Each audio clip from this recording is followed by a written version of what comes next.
I hope you don't scare too easily because we're about to reveal the creepiest things you could come face to face with during your next Disney World vacation.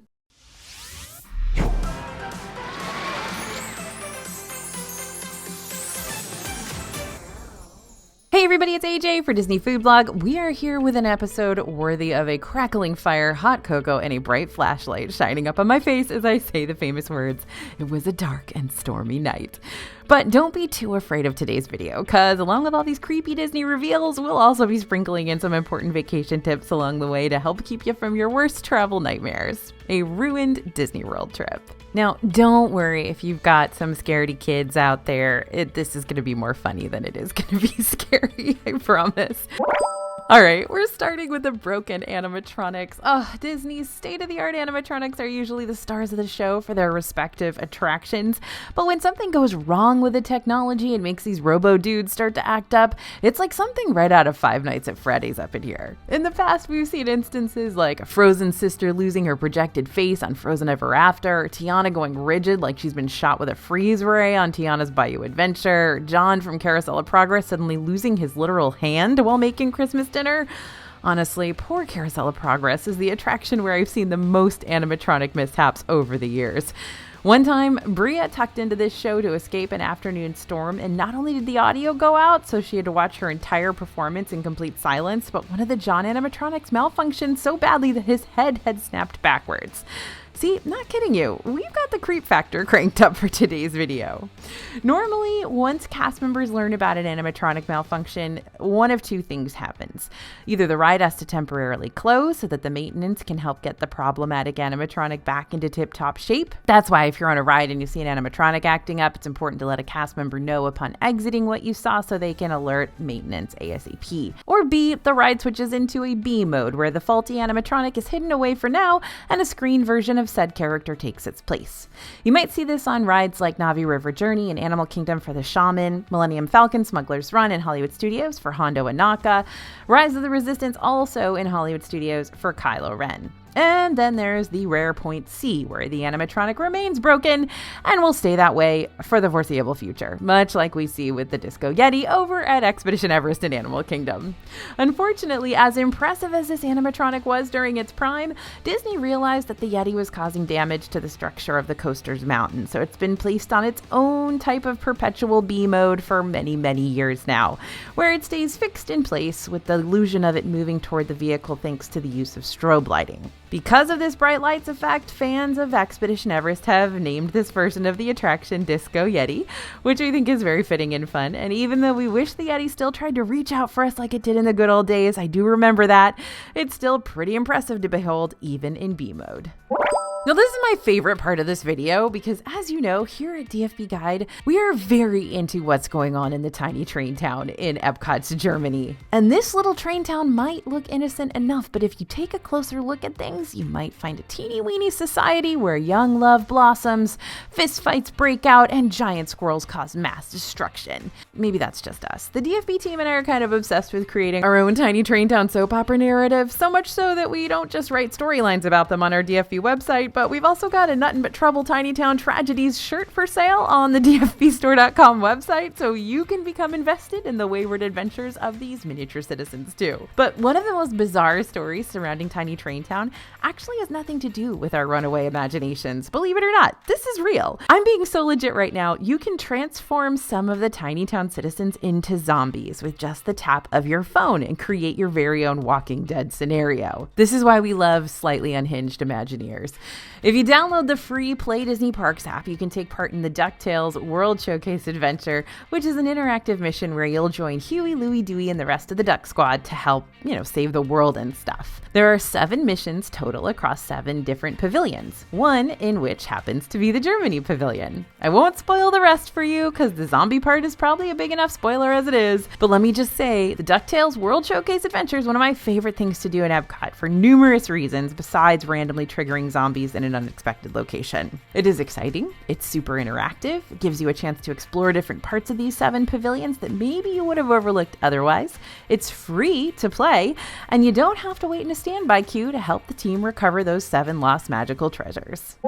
How many of you saw the title of this point and went, doll? Yup, I'm already creeped out. I guess Annabelle really hasn't given the doll community a very good rep over the years, has she? But Cynthia isn't a mischievous, creepy doll who peeks out of the windows of Liberty Square buildings in Magic Kingdom. She's a helpful, but still creepy doll that helps with the area's world building. Dolls were often placed in windows in colonial times to alert firefighters that children lived in the house in case there was a fire. And interestingly enough, there's also a fireman's brigade crest on the Liberty Square building where Cynthia tends to reside, which would have signaled to firemen that the family donated money and thus should be saved in the event of a fire. Pretty morbid stuff, but also fascinatingly eerie. But the eeriness behind Cynthia doesn't stop there. Cast members often tell guests that they've seen instances where the doll will occasionally move or change positions without anyone touching it. Okay, now y'all are just messing with us, right? Right? Anyway, if you want to track down Cynthia yourself the next time you're in the park, this is something the All Ears team over there on allears.net does all the time. Look for the building in Liberty Square that has a wheelbarrow and cellar door. She should be there peeking out at you. If your skin's crawling with spooky scaries already, just wait until you visit some of the Disney World hotels. I know, unexpected, right? But let me just rapid fire off some of the creepiest things we've seen around the resorts so you can either track them down yourself or aim to avoid them. Spooky thing number 1, the unsettling Jack-in-the-Box. If you're near the Fantasia rooms at Disney's All-Star Movies Resort, whatever you do, don't look up. Why? Because you might just find an enormous Jack-in-the-Box looming over you. Like, just look at that smug face of his. Why does he look like that? Why is he looking at me like that? What do we do to him? Something tells me I don't want to know the answer. So we're just gonna leave it at that. That being said, the value resorts are famous for having those oversized and ultra colorful props stationed around the hotel buildings. And while some of them seem innocent enough, others might be a bit intimidating, like how Daddy Triton stares down at you like you're the one who stole his daughter's voice. Spooky thing number 2, one of my favorites in all of Walt Disney World, the nanny chairs. Now, here's a rather infamous creeptastic hotel feature. Everyone, I'd like you to meet the Boardwalk Inn nanny chairs. See, Cynthia doesn't seem too bad anymore now, does she? These sinister-looking chairs are all cast from original 19th century carousel chairs, which were originally intended to give nannies a much-needed rest while the children they watched rode the carousel. If you're brave enough to get up close to these chairs and look at their backsides, not those backsides, just the back of the chair, you'll see that each one is personalized with a hand-painted name. There's Todd, Paul, Alex, and Carrie, rumored to be the names of the children of Imagineers who created them. But what's really spooky about these chairs is how much they tend to move around the resort. 2 are usually hanging out upstairs in the lobby, while the other 2 kind of loiter around downstairs. But you never know where you're going to find them. Usually they're tucked back into like a random long hallway that you don't ever end up seeing them till the middle of the night when you're coming back from the park. Now, who keeps moving these chair children around the hotel? Are they moving by themselves? I don't know. Spooky thing number 3, zombies, tiki gods, and active volcanoes. Zombies again? Seriously, Disney, if you wanted to watch Shaun of the Dead or something, you should have just asked. Disney's Polynesian Village Resort holds many untold mysteries of the South Pacific, but our favorite unearthed treasure is, of course, Trader Sam's Grog Grotto. To reach this tucked-away enchanted bar, walk past Captain Cook's quick service and head toward the marina. On the right-hand side, before you exit the building, you're going to find that infamous headhunter and proprietor's hangout. But beware, once inside, you might anger the tiki gods depending on which cocktail you order, and you'll have to find a way to appease them. Consequences are swift at Grog Grotto, so brace yourself for volcanic eruptions and loud claps of thunder and sprays of water, a sneaky octopus tentacle, enchanted bar stools, zombie servers, and more. For real though, this spot is a blast if you're wanting to enjoy a few fun tiki drinks with an interactive twist, but it is very small inside Grog Grotto, so if you want to grab a seat here before the walk-up waitlist books up solid for the day, try getting in line at minimum 30 minutes before the grotto opens for the evening, which tends to be around 3 p.m., though times are subject to change. Check the Disney World website or the My Disney Experience app so you know exactly when this bar of antics will be opening and waiting for you. When you've been waiting in line for a long time to meet your kid's favorite character and you finally get up to the front only for your kid to freeze up in fear, ready to jump out of the line and get the heck out of Dodge, you might be wondering what happened. Wasn't this something your kid wanted to do so badly? Where did things go wrong? Why did I waste this much time? Well, this might not be the case for all characters, but some characters are depicted as being way, way, way smaller when you're playing their movie on your TV screen back home. Think about it. Woody and Buzz are toy-sized, but in the parks, The power of Disney magic causes them to tower over your kids. Winnie the Pooh and friends aren't just stuffed animals here, they're ginormous stuffed animals. And don't expect Stitch to be puppy-sized, because his alien ways have caused him to skyrocket in height around Tomorrowland. It might not be creepy to you, but when you're only yay tall and your favorite character is now suddenly 4 times your size, yeah, it's pretty intimidating. That's why POV videos, like what we're showing you on the screen right now, are so important to expose your kiddo to before your trip. That way, they can see beforehand how the characters will appear inside the parks versus how they appear in their respective films. That being said, meeting and greeting with characters can still be a really nerve-wracking experience for some kids. And you never really know. Some kids are going to be fine around face characters and really scared around fur characters. And sometimes the opposite. Some kids are great around fur characters but are kind of freaked out around face characters. The good thing is Disney characters know that they can be a bit overstimulating for younger guests, and they've been trained to know how to handle those types of interactions. They're not going to force your kid to do anything they don't want to do, so you don't have to worry about any unwanted hugs or the like. But if your kid still isn't too keen on the idea of meeting their favorite heroes, or maybe even villains, in person, there are definitely other ways they can wave and say hello to them from afar, like during the Festival of Fantasy Parade in Magic Kingdom, character cavalcades, or even during character sightings that might pop up around the parks throughout the day. Now, here's a little tip. If you're not sure how your kid's going to do with characters, maybe take them to see Santa Claus or the Easter Bunny before you go to Disney World. Interacting with characters like that is going to give you a good idea of how they might interact with characters in the parks. Again, it can sometimes be difficult for us to walk inside a kid's shoes and understand what they're so afraid of when it comes to Disney experiences, especially if they're still too young to clearly express themselves. Like, this is Disney, it shouldn't be making you scream and cry and be scared to get in line for things, right? But I understand 1,000% where these kids are coming from, because I used to be a super sensor kid who really couldn't stand any of those rides that would make the big blow and pop effects like you'll experience at Journey into Imagination with Figment, for example. I couldn't stand thunderstorms or storm scenes with thunder and lightning effects, which you can find over in places like Rainforest Cafe and T-Rex Cafe, even Living with the Land boat ride, also over in Epcot. I closed my eyes and ears for the beginning of Living with the Land because there was some thunder. Honestly, I was the kid that my parents left in mouse gear so they could go watch the fireworks in Epcot, and I just kind of hung out and shopped by myself as a 9-year-old. Anyway, maybe one of the worst thunder and lightning spots you can experience nowadays that I know I would have absolutely hated as a kid, and honestly I was a little nervous about when I first went into as an adult, is at Be Our Guest restaurant in Magic Kingdom. Be Our Guest is a gorgeous prefix table service that allows you to dine inside the Beast's castle in one of 3 rooms: the Grand Ballroom, the Rose Gallery, or the West Wing. Now, some folks prefer the West Wing. I actually do, because it feels like a more intimate space. It's beautiful in there. The lighting and the colors are just so gorgeous. And there's a slightly eerie setting. You've got the dropping of the rose petals, and you've got that build up to when the prince's portrait changes and he becomes the Beast for just that split second. It's very cool. But some kids might be downright terrified of not only how dark it is in here, but also the lightning strike that happens every so often in this room.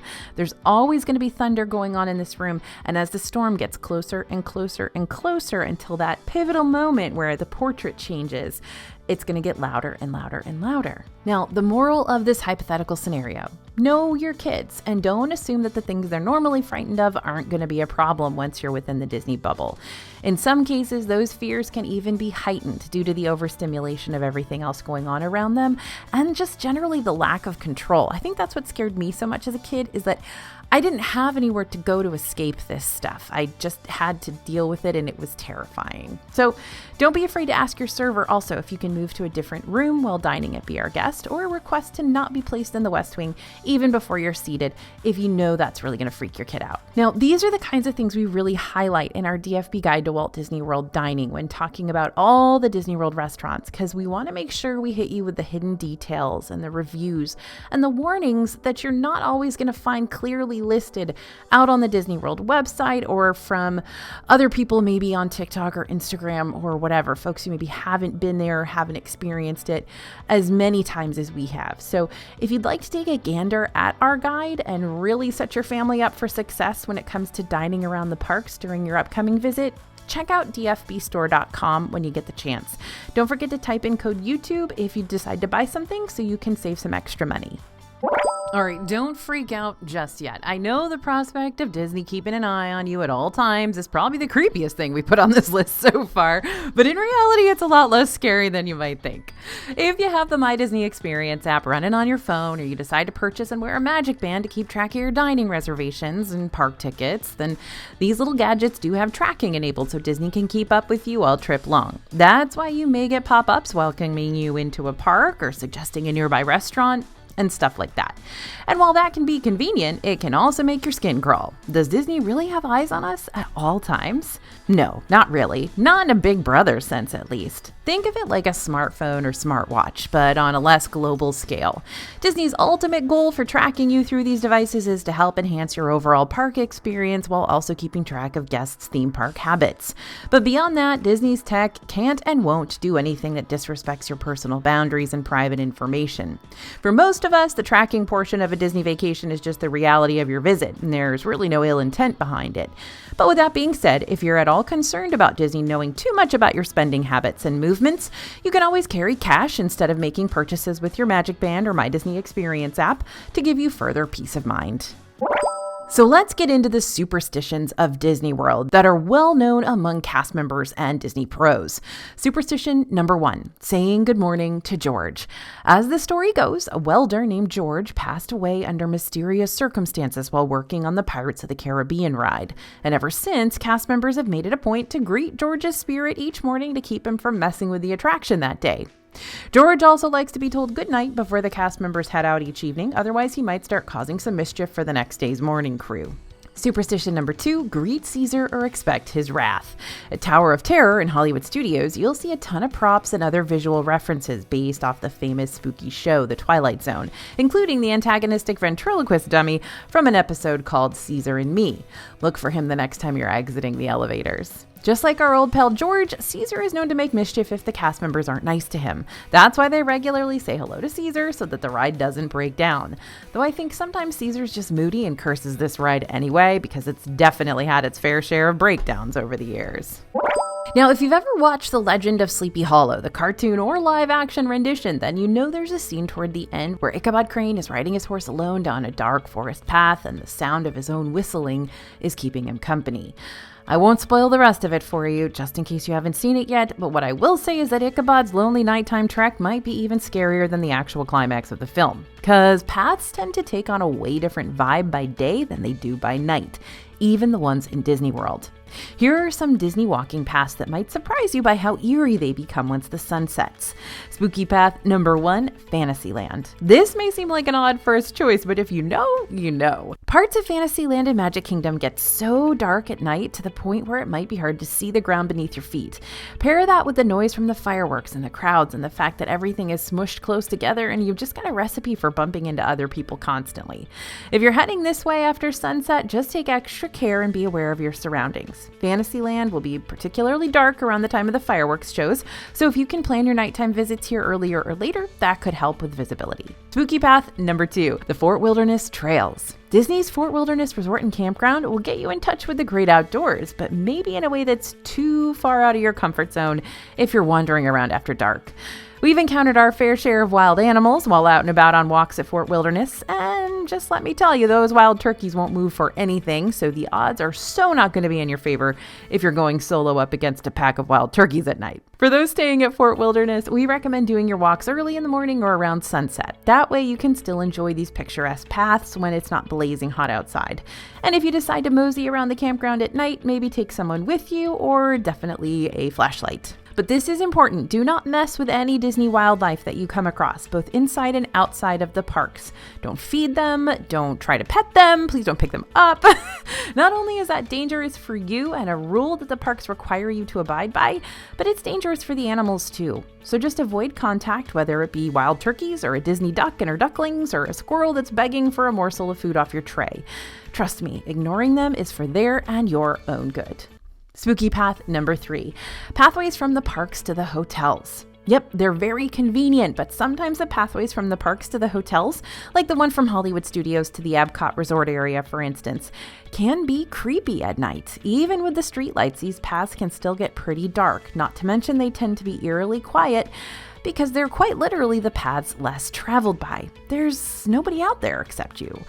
Of course, these paths are usually quite safe. We just let the dark and quiet get to our heads sometimes. That being said, if you'd feel better staying with the crowds, there are other ways to get back to your hotel than by foot, all by your lonesome. So if you're leaving Hollywood Studios, for example, you can take the friendship boats over to the Epcot Resort area instead, or the Skyliner.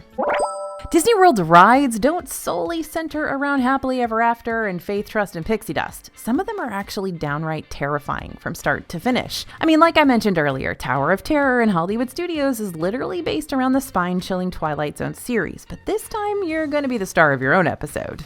Yay?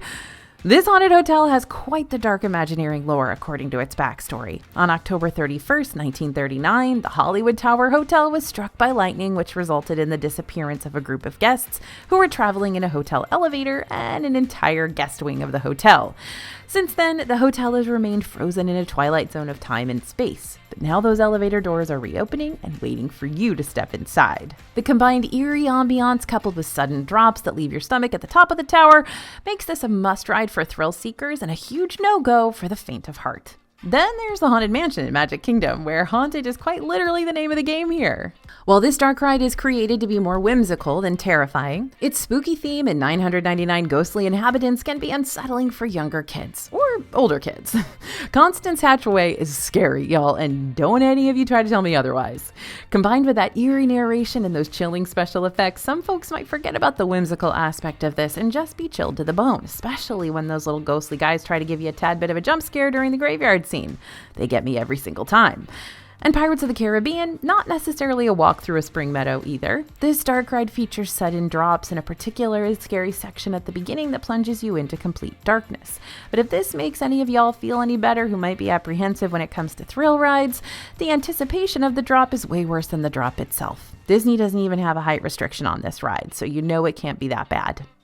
You know what other ride is unsettling? Mission Space in Epcot. Yeah, I know we talk about it being unsettling for our stomachs quite a bit, but this ride places you inside an enclosed 4-person pod where you'll be shot up into space for a mission to Mars and put into hypersleep while you're up there. So basically, after you've spun around enough to experience legit G-forces, your entire pod will go completely pitch black for a few seconds before jolting back awake and dropping you right into the action of traveling through a meteor belt. Yeah, I so wasn't built to be an astronaut. Fortunately, Epcot also offers a much less intense version of this ride, the Green Mission, for younger riders and for riders who'd rather not spin around until they're forced to use the provided barf bags. And over in Animal Kingdom, Expedition Everest is already scary enough, what with the threat of a Yeti on the loose, but the story is so much deeper and creepier than that. For anyone who pays attention to the details throughout the queue, especially the news clippings, you'll notice that a central theme of the story is about a lost expedition of hikers who went missing while ascending the Forbidden Mountain and presumably encountering the Yeti. Comforting context to have immediately before ascending that Forbidden Mountain yourself. So now that we've stated the obvious spooks and scaries around the parks, let me just take you into the chilling lore that surrounds Disney attractions that seem innocent enough at first, but in reality actually have a wildly dark backstory that lots of folks don't realize. Chilling tale number 1, Abracadabra. Abracadabra at Disney's Boardwalk Inn might have a silly name, but it also has quite the chilling lore. According to Disney Imagineering at its finest, Abracadabra was once the hip, happen, and hangout for the Boardwalk's most famous group of magicians and entertainers. That is, until they all mysteriously vanished 70 years ago.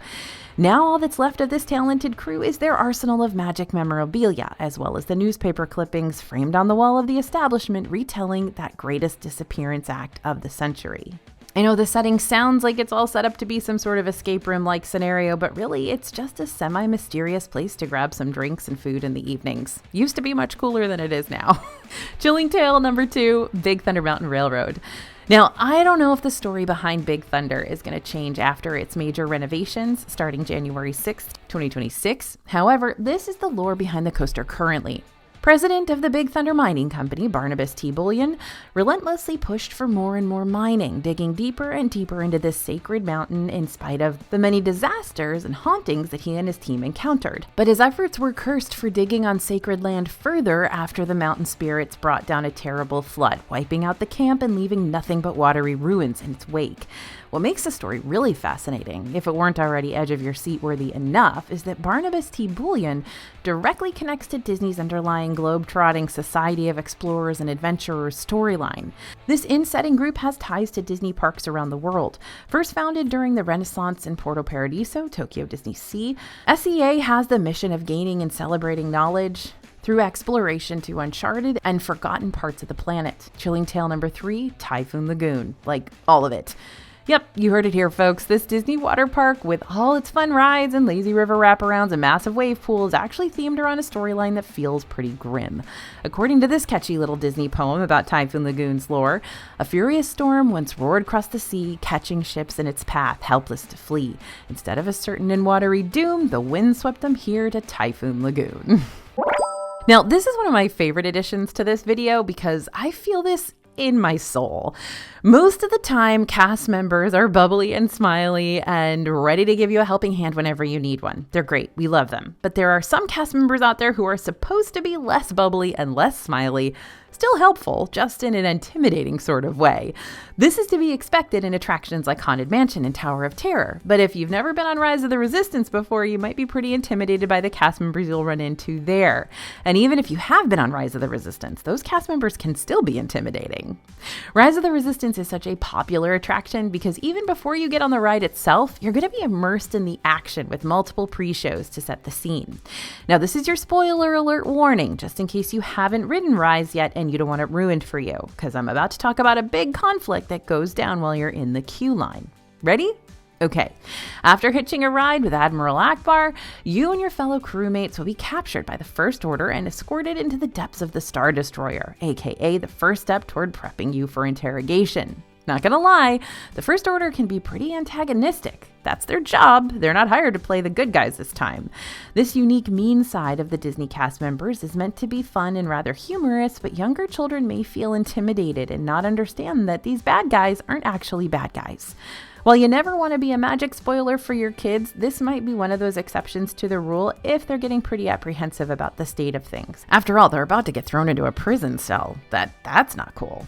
Now, the ride itself has moments that can astound and terrify too, like the realistic animatronics of Kylo Ren coming to destroy your party of rebels or the sudden drop that happens during your escape.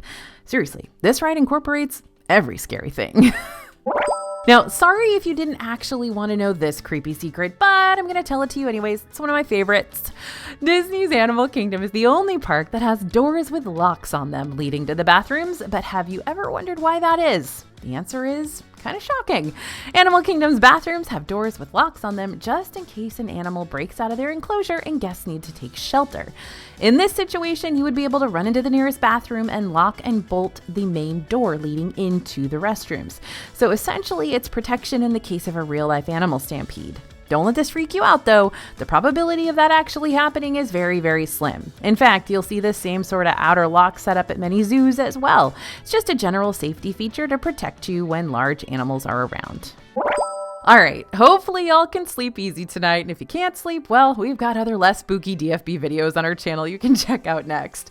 Don't forget, if you want to download our DFB guide to Walt Disney World Dining or pick up a Tiny Town Tragedies t-shirt, head on over to dfbstore.com, where you just might find even more goodies to add to your online shopping cart. I hope you do! Christmas is coming up. Thanks for listening, everyone, and thanks for watching. As always, this is AJ for Disney Food Blog, and we'll see you real soon.